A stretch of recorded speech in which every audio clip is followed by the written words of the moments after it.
The biggest purchase అని house purchase విషయంకి వచ్చేసరికి మాత్రం చాలా మంది వాళ్ళు చెప్పారనో వీళ్ళు చెప్పారనో అని చెప్పి స్పాంటేనియస్గా డెసిషన్స్ అయితే తీసేసుకున్నారు. ఇల్లు కొనేటప్పుడు ఒక ఫోమోలోకి వెళ్ళిపోయి రేట్లు పెరిగిపోతాయనో మనకి ఇల్లు దొరకదనో కంగారు పడిపోయి కొనేస్తుంటారు. అలా కాదు, కానీ ఆ బేసిక్ విషయాలు తెలియక చాలా మంది ఈ తప్పు చేసి దాని తర్వాత ఎందుకు కొన్నావురా బాబు అని చెప్పి ఇబ్బంది పడుతూ ఉంటారు.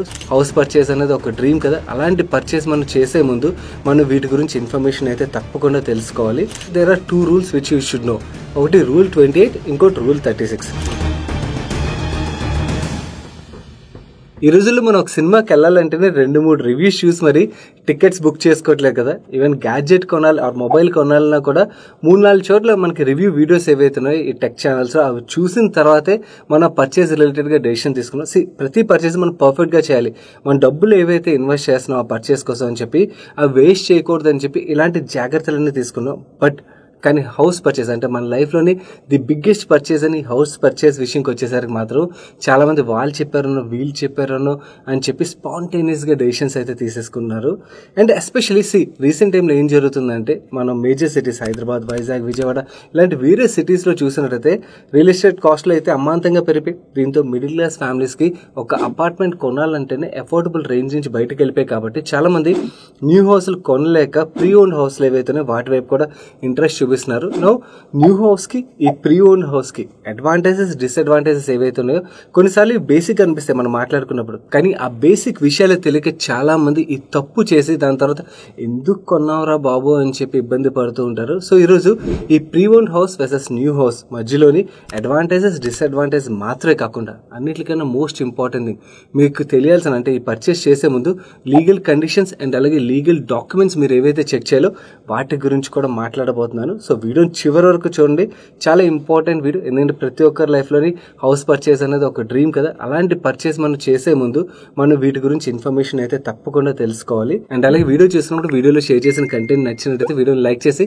మీ friends and family members helpful అవుతుంది అనిపించినట్టయితే వాళ్ళకి తప్పకుండా షేర్ చేయండి. New house versus pre own house ఎవరికి ఏది సెట్ అవుతుందో తెలుసుకుందాం పదండి.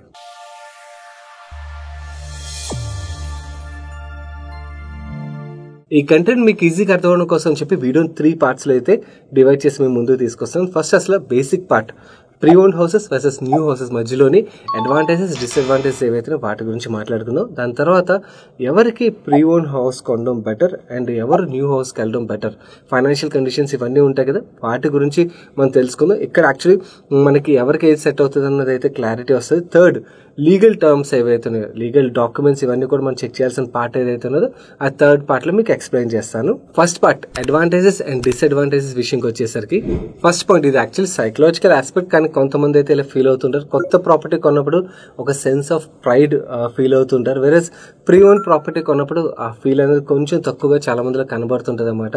దో ఇది కూడా మన సొంత ఇల్లే, కొన్న తర్వాత ఆ ప్రైడ్ ఫీల్ అవ్వచ్చు, కానీ కొంతమందిలో ఆ feel new house versus pre own house లోని ఆ ఫీల్ అనేది కొంచెం తక్కువగా కనబడుతుంది. సెకండ్ థింగ్, మనం ప్రాపర్టీ రిలేటెడ్ గా సర్చ్ చేయాలన్న, ప్రాపర్టీని ఐడెంటిఫై చేయాలన్న పార్ట్ ఏదైతే ఉన్నదో చాలా మంది యాక్చువల్లీ వాళ్ళ ప్రొఫెషనల్ వర్క్ లో చాలా ఆక్యుపై అయిపోయి ఉంటారు కదా. అలా ఆక్యుపై అయిపోయి ఉన్న వాళ్ళకి కొత్తగా ఒక ప్రాపర్టీని సర్చ్ చేయాలనుకోండి, మన న్యూ ప్రాపర్టీ అయినట్టయితే మనకి అడ్వర్టైజ్మెంట్లు ఇవన్నీ కూడా టీవీలోని పేపర్లోని ప్రతి చోట కనబడుతుంటే వాటిని చూసి మనం అక్కడికి వెళ్తాం. దాని తర్వాత ప్రాపర్టీ నచ్చినట్టయితే మనం పర్చేస్ చేస్తాం. వేరే ప్రీ ఓన్ ప్రాపర్టీస్ విషయంకి వచ్చేసరికి అలా ఇమ్మీడియట్ గా డెసిషన్ తీసుకోవడానికి అయితే అవ్వదు. ఎందుకంటే ప్రాపర్టీ నచ్చాలి, లొకేషన్ నచ్చాలి, కండిషన్స్ నచ్చాలి, ప్రైస్ నచ్చాలి, ఇవన్నీ ఉంటాయి. అండ్ అలాగే ఈ ప్రీ ఓన్ ప్రాపర్టీస్ ని వెతకడం ఇవన్నీ పార్ట్ ఏదైతే ఉన్నదో ఇది చాలా టైం టేకింగ్ పార్ట్ అన్నమాట. కొంతమందికి అయితే చాలా డిఫికల్ట్ గా అనిపిస్తుంది. So this is one challenge we should remember. Next immediate occupancy విషయంకి వచ్చేసరికి చాలా వరకు కొత్త ప్రాపర్టీస్ లోని మనం అండర్ కన్స్ట్రక్షన్ ఆర్ ఇంకా కన్స్ట్రక్షన్ లాస్ట్ స్టేజెస్ లో ఉన్న ప్రాపర్టీస్ ఏవైతే వాటిని కొంటాం కాబట్టి ఇమీడియట్ గా ఆక్యుపెన్సీ అయితే దొరికే ఛాన్సెస్ చాలా తక్కువగా ఉంటాయి. మోస్ట్లీ అన్లెస్ అది కన్స్ట్రక్ట్ అయిపోయి సేల్ అవ్వని ప్రాపర్టీలు చాలా రోజుల నుంచి ఐడియల్గా ఉన్నాయనుకోండి, అక్కడ మనం కొన్నట్టయితే ఇమీడియట్ గా ఆక్యుపెన్సీ దొరికే ఛాన్స్ ఉంటుంది. కానీ మోస్ట్ ఆఫ్ ద కేసులో అందరం కూడా కన్స్ట్రక్షన్ అవుతున్న ప్రాపర్టీలు కొంటాం కాబట్టి ఇమీడియట్ ఆక్యుపెన్సీ అయితే ఇక్కడ దొరికే ఛాన్సెస్ చాలా తక్కువగా ఉంటాయి. వేరే ప్రీ ఓన్ ప్రాపర్టీలోని అది advantage. Pre own property already construct అయిపోయిన ప్రాపర్టీ కాబట్టి మనం కొన్న తర్వాత ఇమీడియట్ గా ఆక్యుపై చేయాలంటే హ్యాపీగా వెళ్ళి ఆక్యుపై చేయొచ్చు ప్రాపర్టీని. ఈ పాయింట్ లో న్యూ హౌస్ తో కంపేర్ చేసినట్లయితే ప్రీ ఓన్ ప్రాపర్టీస్ ఏవైతే అవి స్కోర్ చేస్తాయి.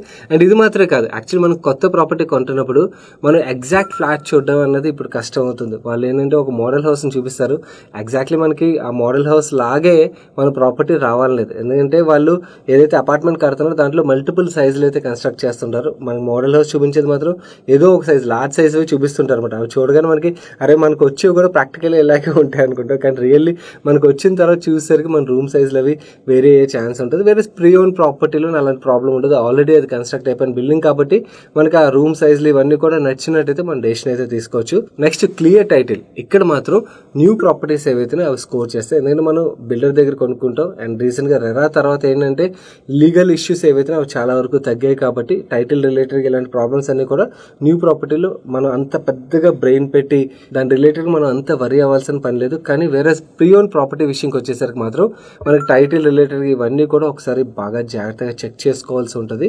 ఇక్కడే చాలా మంది మిడిల్ క్లాస్ ఫ్యామిలీస్ మోసపోతుంటారు అండ్ ఫ్రాడ్స్ కూడా ఎక్కువగా జరుగుతుంటాయి. నెక్స్ట్ ఇల్లు కొన్నామంటే సరిపోద్దా? ఇల్లు కొన్న తర్వాత మెయింటెనెన్స్ పార్ట్ రీసెంట్ టైంలో ఎస్పెషల్లీ మనకి ప్రీమియం అపార్ట్మెంట్స్కి వెళ్ళే కొద్దీ మెయింటెనెన్స్ కాస్టే మనకి అద్దె ఎంత అయితే ఉంటుందో నెలసరి ఆ అద్దె వీళ్ళు మెయింటెనెన్స్ కలెక్ట్ చేస్తున్నారు కదా. ఆ మెయింటెనెన్స్ రిలేటెడ్ మనకి ఎంత మెయింటెనెన్స్ కాస్ట్ మనకి ప్రతి నెల పడుతుంది అన్న క్లారిటీ ఏదైతే ఉన్నదో అది మీకు ఎగ్జాక్ట్లీ న్యూలీ కన్స్ట్రక్టెడ్ అపార్ట్మెంట్స్ లో అయితే క్లారిటీ ఉండదు. మీ చేతిలోకి వచ్చి అండ్ సొసైటీ చేతిలోకి వచ్చి ఇవన్నీ జరిగిన తర్వాత మనకి ఎగ్జాక్ట్ గా ఎంత పడుతుంది మనకి మెయింటెనెన్స్ పార్ట్ ఏదైతే ఉందో దాని మీద క్లారిటీ అయితే వస్తుంది. వేరే ప్రీ ఓన్ ప్రాపర్టీస్ లోని మీకు డే 1 నుంచి ఆ క్లారిటీ అయితే ఉంటుంది. ఎందుకంటే ఆల్రెడీ దాన్ని ఆక్యుపై చేసిన వాళ్ళు ఎంత పే చేస్తున్నారు అండ్ మిగిలిన అపార్ట్మెంట్ లోని ఓనర్స్ కానీ టెనెంట్స్ కానీ ఎవరైతే స్టే చేస్తున్నారో వాళ్ళని చెక్ చేసినా కూడా మనకు తెలిసిపోద్ది ఎంత మెయింటెనెన్స్ కాస్ట్ పడుతుంది అనేది. అండ్ అది మన బడ్జెట్ లోకి వస్తుందా అండ్ మన అది పాకెట్ సైజ్ సరిపోద్దా లేదా అనేది తెలుసుకుని దాన్ని బట్టి మనం డెసిషన్ అయితే తీసుకోవచ్చు. Next important aspect property valuation and negotiation.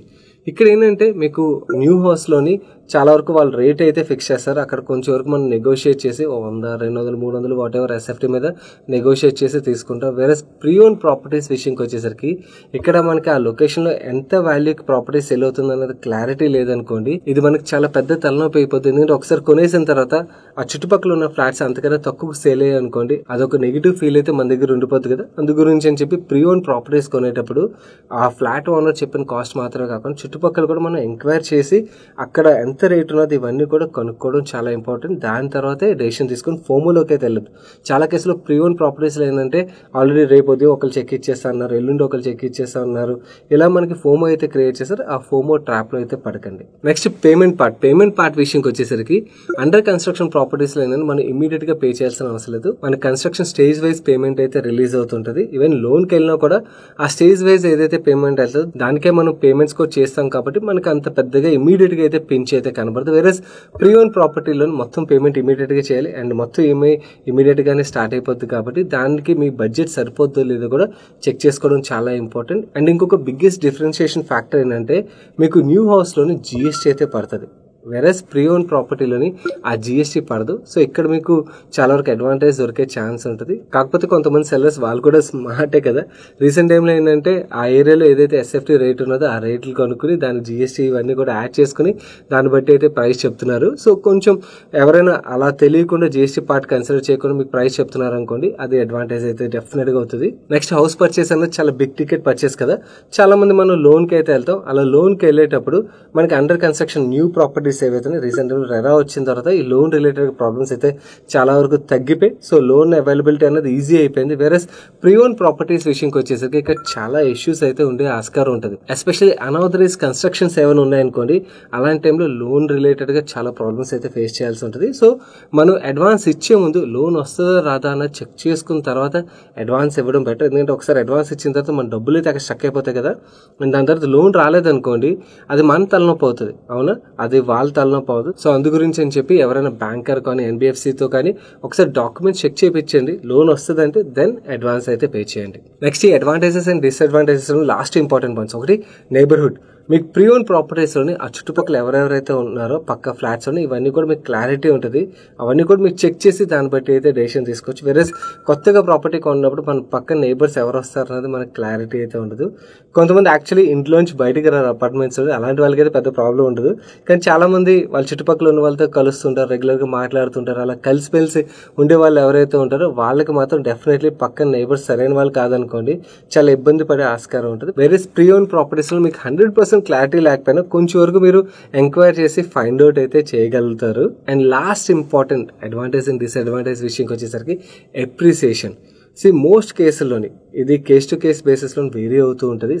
Property విషయంలో మనం ఇప్పుడు మాట్లాడుకున్న పాయింట్స్ అన్ని కూడా కేస్ టు కేస్ బేసిస్లోని కొన్ని చోట్ల అటు ఇటుగా అయితే మారుతూ ఉంటాయి. ఈవెన్ ఎప్రిసియేషన్ పార్ట్లో కూడా కొన్ని కేస్ టు కేస్ బేసిస్లో అయితే చేంజ్ అవుతుంటాయి. ఆ లొకేషన్లో ఏదైనా ఎకనామిక్ యాక్టివిటీ ఇలాంటివన్నీ జరుగుతున్నాయి అనుకోండి, అప్పుడు ఇవన్నీ కూడా చేంజ్ అవుతాయి. బట్ మోస్ట్ కేసులో మనం చూసినట్టయితే న్యూ ప్రాపర్టీస్ ఏవైతున్నాయి వీటిలో ఎప్రిసియేషన్ అయితే కొంచెం బెటర్గా ఉంటుంది ప్రీ ఓన్ ప్రాపర్టీస్తో కంపేర్ చేసినట్టయితే. ఇక్కడ మీకు న్యూ ప్రాపర్టీస్ ఏవైతే అవి స్కోర్ చేస్తాయి. ఇవి మాత్రమే కాకుండా మీకు ఇప్పుడు స్క్రీన్ మీద చూపిస్తున్నాను కదా, ఈ పాయింట్స్ అన్ని కూడా చెక్ చేసుకోవడం అయితే చాలా ఇంపార్టెంట్. మనం నెక్స్ట్ టాపిక్ డిస్కస్ చేసుకునే ముందు స్మాల్ రిమైండర్ గైస్, వీడియోలో షేర్ చేసిన ఇన్ఫర్మేషన్ మీకు హెల్ప్ఫుల్ అవుతుంది అనిపించినట్టయితే వీడియోని తప్పకుండా లైక్ చేయడం మర్చిపోకండి. Second and most important part of the video, మన ఫైనాన్షియల్ కండిషన్ ని అసెస్ చేయడం. చాలా మంది ఇల్లు కొనేటప్పుడు ఒక ఫోమోలోకి వెళ్ళిపోయి రేట్లు పెరిగిపోతాయనో, మనకి ఇల్లు దొరకదనో కంగారు పడిపోయి కొనేస్తుంటారు. అలా కాదు, యాక్చువల్లీ మన ఫైనాన్షియల్ కండిషన్ ని అసెస్ చేసుకున్న తర్వాత మనం పర్చేస్ రిలేటెడ్ డెసిషన్ తీసుకోవాలి. ఎందుకంటే కొనేసిన తర్వాత మళ్ళీ మనం ఈఎంఐ కట్టలేకపోతున్నాం అని చెప్పి ఇబ్బంది పడ్డం, ఇవన్నీ ట్రబుల్స్ కన్నా కూడా ముందుగానే మన కండిషన్ చెక్ చేసుకుని దాని తర్వాత పర్చేస్ చేసాం అనుకోండి, హ్యాపీగా మన ఓన్ హౌస్ లో మన ఫ్యామిలీతో అయితే ఎంజాయ్ చేయొచ్చు కదా. మన ఫైనాన్షియల్ కండిషన్ ని అసెస్ చేయడానికి there are 2 rules which you should know. ఒకటి రూల్ 28, ఇంకోటి రూల్ 36. ఈ రూల్ 28 ని ఫ్రంట్ ఎండ్ రూల్ అని కూడా అంటారు. ఈ రూల్ ఎలా వర్క్ అవుతుంది అంటే, మీరు ఓవరాల్ గా ఇంటికి పే చేయాల్సింది ఏదైతే ఉన్నదో ఈఎంఐస్ కానీ ఆర్ హౌస్ రిలేటెడ్ ఇన్సూరెన్స్ కానీ, ఈ ఎక్స్పెన్స్ అన్ని కూడా మీ మంత్లీ ఇన్కమ్ ఏదైతే ఉన్నదో దానిలో 28% లోపల ఉండాలని ఒక రూల్ అన్నమాట. 28% లోపల ఉంచగలిగినట్టయితే మిగిలిన అదర్ ఫైనాన్షియల్ గోల్స్ ఏవైతున్నాయి ఆర్ అదర్ ఫైనాన్షియల్ కమిట్మెంట్స్ ఇవన్నీ కూడా స్మూత్ గా ఫుల్ఫిల్ అయిపోతాయి.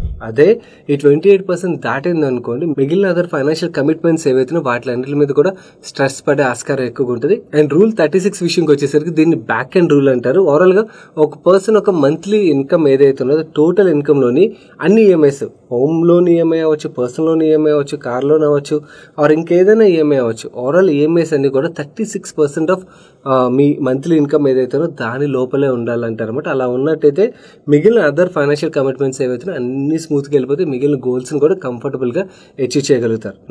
ఇవన్నీ కూడా మనం ఎలా చెక్ చేసుకోవాలి? ఈ చెక్ చేసుకోవడానికి మీకు నా ముందు కనబడుతున్న ఎక్సెల్ షీట్ ఏదైతే ఉన్నదో, ఈ ఎక్సెల్ షీట్ లోని మీరు మొత్తం పర్చేస్ చేయాలనుకున్న హౌస్ యొక్క కాస్ట్ అండ్ అలాగే డౌన్ పేమెంట్, ఈ డీటెయిల్స్ అన్ని, ఒక లోన్కి వెళ్ళినట్టయితే ఎంత లోన్కి వెళ్తారు, దానికి ఇంట్రెస్ట్ ఎంత, ఇవన్నీ ఇన్పుట్ చేశారనుకోండి మీకు ఈఎంఐ ఎంత పడుతుంది అన్నది కనబడుతుంది. అండ్ అలాగే దాని పక్కన మీ ఫైనాన్షియల్ కండిషన్ అంటే మీ లిక్విడేటబుల్ అసెట్స్ ఏవైతే వాటిని కూడా ఇన్పుట్ చేసినట్టయితే ఓవరాల్ గా మీ ఫైనాన్షియల్ సినారియో ఏంటనేది అర్థం అవుతుంది. అండ్ ఇది మాత్రమే కాకుండా ఈ ఎక్సెల్ లోని సెకండ్ పేజ్ కూడా ఉంటుంది. ఆ సెకండ్ పేజ్ లోని ఓవరాల్ గా మీ బడ్జెట్ ప్లానింగ్ రిలేటెడ్ క్యాలిక్యులేటర్ కూడా ఉంటుంది. ఈ క్యాలిక్యులేటర్ యూజ్ చేసినట్టయితే మీ ఫైనాన్షియల్ కండిషన్ మీద ఒక క్లారిటీ అయితే వస్తుంది. ఒకవేళ మీకు ఈ క్యాలిక్యులేటర్ ని ఎలా యూజ్ చేయాలో తెలియనట్టయితే మీకు ఇప్పుడు స్క్రీన్ మీద కనబడుతుంది కదా ఈ వీడియో ఒక ఐ బటన్ లో చాలా ఈజీ. యాక్చువల్లీ ఎవరైనా ఓపెన్ చేస్తే క్యాలిక్యులేటర్ అర్థమైపోద్ది. అప్పటికి కూడా అర్థం కాక ఏమైనా ఇబ్బంది పడినట్టయితే మీకు ఇక్కడ ఐ బటన్ లో నా వీడియో చూసినట్టయితే అందులో ఈ క్యాలిక్యులేటర్ ఎలా యూజ్ చేయాలో క్లియర్ గా ఎక్స్ప్లెయిన్ చేశాను. మీకు ఈ ఎక్సెల్ యూసేజ్ రిలేటెడ్ గా క్లారిటీ వస్తుంది. నా ఈ ఎక్సెల్ యూజ్ చేయడం ద్వారా మన ఫైనాన్షియల్ కండిషన్ ని అసెస్ చేసిన తర్వాత మన బడ్జెట్ ఆధారంగా మనకి యాక్చువల్ న్యూ హౌస్ బెటర్ లేకపోతే ప్రీ ఓన్ హౌస్ బెటర్ అన్నది మనకు ఒక క్లారిటీ అయితే వచ్చేస్తుంది. ఈ క్లారిటీ వచ్చిన తర్వాత ది మోస్ట్ ఇంపార్టెంట్ పార్ట్ ఏంటి? హౌస్ పర్చేస్ రిలేటెడ్ గా లీగల్ డాక్యుమెంట్స్ మనం ఏం చెక్ చేయాలి అండ్ లీగల్ కండిషన్స్ ఏవైతే వాటి గురించి మనం ఏం తెలుసుకోవాలి కదా. సో ఆ పార్ట్ మీద ఇప్పుడు డిస్కస్ చేయబోతున్నాను. ఇక్కడ ఒక ఇంపార్టెంట్ విషయం చెప్పాలి. నేను ఇప్పుడు ఏవైతే లీగల్ డాక్యుమెంట్స్ మనం చెక్ చేయాల్సిన వాటి గురించి డిస్కస్ చేయబోతున్నాను, ఇవన్నీ కూడా ప్రీ ఓన్ ప్రాపర్టీ రిలేటెడ్ గా డిస్కస్ చేయబోతున్నాను. న్యూ ప్రాపర్టీ రిలేటెడ్ మీకు ఆల్రెడీ ఐడియా ఉంటుంది. నేను ఆల్రెడీ ప్రీవియస్ గా కూడా డిస్కస్ చేశాను, గుర్తుందా? ఈ వీడియోలో మనం మాట్లాడుకున్నాం న్యూ ప్రాపర్టీ రిలేటెడ్ గా అపార్ట్మెంట్ అయితే మనం ఏ లీగల్ డాక్యుమెంట్స్ చెక్ చేయాలి, ల్యాండ్ అయితే ఏ లీగల్ డాక్యుమెంట్స్ చెక్ చేయాలి, విల్లా అయితే అలాగే కమర్షియల్ ప్రాపర్టీ అయితే ఎలా, ఇవన్నీ కూడా ఆ వీడియోలో మనం డీటెయిల్ గా మాట్లాడుకున్నాం కదా. ఒకవేళ ఎవరైనా కూడా ఆ వీడియో చూడండి, కొత్త వ్యూవర్స్ కూడా చాలా మంది వీడియో చూస్తుండొచ్చు కాబట్టి ఒకవేళ మీకు అవి తెలియనట్టయితే ది మోస్ట్ ఇంపార్టెంట్ వీడియో అది. ఆ వీడియోని అయితే తప్పకుండా చూడండి. ఇప్పుడు ప్రీ ఓన్ ప్రాపర్టీ మనం పర్చేస్ చేసే ముందు మనం చెక్ చేయాల్సిన లీగల్ డాక్యుమెంట్స్ ఏంటో ఫటాఫట్ చూసేద్దాం. ఫస్ట్ డాక్యుమెంట్ మనం చెక్ చేయాల్సింది అలాట్మెంట్ లెటర్. ఈ అలాట్మెంట్ లెటర్ లో ఓనర్ ఒక డీటెయిల్స్ అండ్ అలాగే allotment date and number, flat size, flat number and floor details ఇవన్నీ కూడా మెన్షన్ చేస్తుంటే ఈ అలాట్మెంట్ లెటర్ తో పాటు పొజిషన్ లెటర్ కూడా ఉంటుంది. ఈ పొజిషన్ లెటర్ లోని సేమ్ అలాట్మెంట్ అలాట్మెంట్ లెటర్లో ఏవైతే డీటెయిల్స్ ఉన్నాయి, owner, flat number, flat size ఇవన్నీ ఉన్నాయి కదా, అవన్నీ కూడా ఇక్కడ పొజిషన్ లెటర్లో కూడా మ్యాచ్ అయ్యి ఉండాలి. మ్యాచ్ అవ్వలేని పక్షంలో అర్థం ఏంటి, ఆల్రెడీ ఆ ప్రాపర్టీ హ్యాండ్స్ చేంజ్ అయినట్టుగా, అంటే మీకు ఎవరైతే సెల్ చేస్తున్నారో వాళ్ళు ఫస్ట్ బయర్ కాదని చెప్పి మనం అర్థం చేసుకోవచ్చు అన్నమాట. నువ్వు ఈ కేసులో మనం చెక్ చేయాల్సిన డాక్యుమెంట్ ఏంటంటే రీ అలాట్మెంట్ లెటర్. నువ్వు ఈ రీ అలాట్మెంట్ లెటర్లోని ఎవరైతే ఇప్పుడు సెల్లర్ ఉన్నారో అతని డీటెయిల్స్ ఇవన్నీ కూడా సరిగ్గా ఉన్నాయో లేదో చెక్ చేసుకోవాలి. అండ్ అలాగే ప్రీవియస్ సెల్లర్ అండ్ ఈ సెల్లర్ మధ్యలోని బై చేసేటప్పుడు అగ్రిమెంట్ జరిగి ఉంటుంది కదా, ఆ అగ్రిమెంట్ అండ్ అలాగే సేల్ డీడ్ డాక్యుమెంట్స్ ఇవేవైతే ఉంటాయి ఇవన్నిటిని కూడా మనం చెక్ చేసుకోవాలి. వీటితో పాటు పార్కింగ్ అలాట్మెంట్. చాలా వరకు పొజిషన్ లెటర్లోనే మీకు పార్కింగ్ రిలేటెడ్ డీటెయిల్స్ ఇవన్నీ కూడా మెన్షన్ చేస్తుంటారు. అలా లేని పక్షంలో సపరేట్ గా పార్కింగ్ అలాట్మెంట్ లెటర్ తీసుకోవడం చాలా ఇంపార్టెంట్. చాలా అపార్ట్మెంట్లో పార్కింగ్ రిలేటెడ్ గానే కదా గొడవలు జరుగుతూ ఉంటాయి. సో అందు గురించి మనం పార్కింగ్ అలాట్మెంట్ లెటర్ లేదనుకోండి, దాని it's a big head. And ఇది మాత్రమే కాకుండా కొంతమంది వాళ్ళ పార్కింగ్ అలాట్మెంట్స్ ఏవైతే వేరే వాళ్ళకి అమ్మేయడం ఇలాంటివన్నీ జరుగుతాయి అన్నమాట. అలాంటి తలనొప్పులన్నీ కూడా మనం ముందుగా చెక్ చేసుకోవడం బెటర్. అయిపోతుంది కొన్న తర్వాత ఇష్యూస్ అన్ని వచ్చినట్టయితే అది పెద్ద తలనొప్పి అయిపోద్ది ఇవి సాల్వ్ చేసుకోవడానికి. సో ముందుగానే ఇవి చెక్ చేసుకోండి. ఇది మాత్రమే కాకుండా పేమెంట్ ఆఫ్ రిసిప్ట్స్ ఏవైతే ఉన్నాయో చాలా వరకు ఇవ్వలేరు, బట్ మీరు ఒకవేళ కలెక్ట్ చేయగలిగినట్టయితే పేమెంట్ ఆఫ్ రిసిప్ట్స్ కూడా చెక్ చేయడానికి ప్రయత్నించండి. నెక్స్ట్ బిల్డింగ్ ఒక ఆక్యుపెన్సీ సర్టిఫికేట్ ఉంటుంది. ఆక్యుపెన్సీ సర్టిఫికేట్ వచ్చిందా లేదా, వీళ్ళ దగ్గర ఉందో లేదో ఒకసారి చెక్ చేయండి. మోస్ట్ కేసులో ఆల్రెడీ ఆక్యుపై చేసినట్టయితే ఆక్యుపెన్సీ సర్టిఫికేట్ ఉండాలి, బట్ ఎనీవేస్ చెక్ చేయడం ఈజ్ ఆల్వేస్ బెటర్ అన్నమాట. దాని తర్వాత కన్వీన్స్ డీడ్ అని ఉంటుంది, ఆ కన్వీన్స్ డీడ్ ని కూడా చెక్ చేయండి. నెక్స్ట్ సేల్ డీడ్, ఒకవేళ ఫ్లాట్ మల్టిపుల్ బయర్స్ యొక్క చేతులు మారింది అనుకోండి, దెన్ మీకు లింక్ డాక్యుమెంట్స్ అన్ని ఉంటాయి అన్నమాట. ఆ లింక్ డాక్యుమెంట్స్ అన్ని కూడా కలెక్ట్ చేసుకోవడం చాలా ఇంపార్టెంట్. అండ్ ఒకవేళ ప్రాపర్టీ లోన్ లో ఉన్నదని చెప్తున్నారు అనుకోండి, ఇన్ దట్ కేస్ మీకు ఈ డాక్యుమెంట్స్ అన్ని ప్రొవైడ్ చేయలేరు కదా. సో ప్రొవైడ్ చేయలేని పక్షంలో మీరు వీళ్ళ దగ్గర ఏం తీసుకోవాలంటే, వాళ్ళు మోర్టగేజ్ తీసుకున్నప్పుడు ఆ మోర్టగేజ్ శాంక్షన్ లెటర్ ఉంటుంది కదా, ఆ శాంక్షన్ లెటర్ ఒకవేళ పేమెంట్ చేస్తున్నట్టయితే పేమెంట్స్ రెగ్యులర్ గా చేస్తున్నారు లేదా, ఆ పేమెంట్స్ యొక్క డీటెయిల్స్ ఇవన్నీ చెక్ చేసుకోవాలి. అండ్ ఒకవేళ వీలైతే బ్యాంక్ వెళ్ళి కూడా చెక్ చేయండి. అండ్ ఈవెన్ బై చేసిన తర్వాత బ్యాంకర్ దగ్గర నుంచి మీకు ఇప్పుడు ఏవైతే డాక్యుమెంట్స్ చెప్పానో మోస్ట్లీ వీళ్ళ దగ్గర జెరాక్స్ లో ఉంటాయి కాబట్టి ఒరిజినల్స్ మీకు వాళ్ళ దగ్గర నుంచి వస్తుంది కాబట్టి వాళ్ళ దగ్గర నుంచి కలెక్ట్ చేసేటప్పుడు కూడా ఒకసారి చెక్ చేసుకోండి ఈ డాక్యుమెంట్స్ అని మీకు వచ్చేయలేదు. అండ్ లాస్ట్ ఇంపార్టెంట్ పాయింట్, వీళ్ళు యాక్చువల్లీ ప్రాపర్టీ ట్యాక్స్ కడుతున్నారా లేదా, ప్రాపర్టీ ట్యాక్స్ రిసీట్స్ ఏవైతున్నాయో వాటిని చెక్ చేయడం చాలా ఇంపార్టెంట్. చాలా మంది ప్రాపర్టీ ట్యాక్స్లు కట్టకుండా వదిలేస్తుంటారు. రేపు అన్ని కలిపి ఇంట్రెస్ట్ లేడై మన మీద పడింది అనుకుంటే అది పెద్ద తలనొప్పి కదా. అందుకని అప్ టు డేట్ ప్రాపర్టీ ట్యాక్స్లు కడుతున్నారా లేదా చెక్ చేసుకోండి. ఒకవేళ కట్టలేని పక్షంలో వాళ్ళకి చెప్పండి ప్రాపర్టీ ట్యాక్స్లు ఇవన్నీ కూడా క్లియర్ చేసిన డ్యూస్ ఏవైతే ఉన్నాయో ఆ డ్యూస్ క్లియర్ చేసి మీకు ఇమ్మని చెప్పి. ఈవెన్ ప్రాపర్టీ ట్యాక్సే కాదు, యాక్చువల్ సొసైటీ రిలేటెడ్ గా కూడా చాలా డ్యూస్ ఉంటాయి చాలా మందివి. అలాంటి డ్యూస్ ఉన్న పక్షంలో సొసైటీతో కూడా మనం చెక్ చేసుకోవాలి. ఇన్ఫాక్ట్ కొన్ని సొసైటీస్ షేర్ సర్టిఫికేట్ అని కూడా ప్రొవైడ్ చేస్తే ఒకవేళ అది ప్రొవైడ్ చేసినట్టయితే అది చెక్ చేయండి. కాకపోతే ఈ షేర్ సర్టిఫికేట్ ని అన్ని సొసైటీస్ అయితే ప్రొవైడ్ చేయవు. ఒకవేళ ప్రొవైడ్ చేస్తే దాన్ని కూడా చెక్ చేసుకోవడం better. And last couple of bonus points, మనం రిజిస్ట్రేషన్ కి వెళ్ళేటప్పుడు ఈసీ తీసుకోవడం చాలా ఇంపార్టెంట్. ఎందుకంటే ఈసీ తీసుకున్నాం అనుకోండి, ఆ ప్రాపర్టీ మార్టగేజ్ లో ఉన్నదా లేకపోతే వేరే వాళ్ళ చేతిలో ఉన్నది ఇవన్నీ కూడా మనకు తెలుస్తాయి అన్నమాట. ఒకవేళ మీకు ఈసీ తీసుకోవడం ఇవన్నీ మీ వల్ల కాదు అండ్ ఒక లాయర్ని అప్రోచ్ అయ్యి డాక్యుమెంట్స్ చెక్ చేయించడం ఇవన్నీ కూడా మీకు తలనొప్పి అనిపించింది అనుకోండి, ప్రాపర్టీ మీద ఎంతో కొంత లోన్ తీసుకోండి. మీరు ఆ లోన్ తీసుకున్న పక్షంలో మొత్తం ఈ వర్క్ అంతా కూడా బ్యాంకరే చేసుకుంటారు కాబట్టి మన నుంచి అయితే ఈ తలనొప్పి బ్యాంకర్ ట్రాన్స్ఫర్ చేసినట్టయితే అవుతుంది. బట్ ఈసీ తీసుకోవడం అయితే చాలా ఇంపార్టెంట్ గుర్తుంచుకోండి. అండ్ ఇది మాత్రమే కాదు, ప్రాపర్టీ బై చేసిన తర్వాత మ్యూటేషన్ సర్టిఫికేట్ తీసుకోవడం కూడా చాలా చాలా ఇంపార్టెంట్. సో నేను ఇప్పుడు చెప్పిన ఈ జాగ్రత్తలన్నీ కూడా మనం ముందుగానే తీసుకున్నాం అనుకోండి, ప్రాపర్టీ కొన్నాక ఎందుకు కొన్నామని చెప్పి బాధపడే కన్నా కూడా హ్యాపీగా ప్రాపర్టీలో మన ఫ్యామిలీతో అయితే ఎంజాయ్ చేయొచ్చు అన్నమాట. హోప్ ఈ వీడియోలో షేర్ చేసిన ఇన్ఫర్మేషన్ మీకు ఒక క్లారిటీ ఇచ్చిందని అనుకున్నాను. అండ్ అలాగే ప్రాపర్టీ బయింగ్ డెసిషన్ తీసుకునే ముందు ఏదైతే ఎక్సెల్ షీట్ చూపించానో ఎక్సెల్ షీట్ అయితే తప్పకుండా యూజ్ చేయండి. ఈ ఎక్సెల్ మళ్ళీ మన టెలిగ్రామ్ ఛానల్లో షేర్ చేశాను.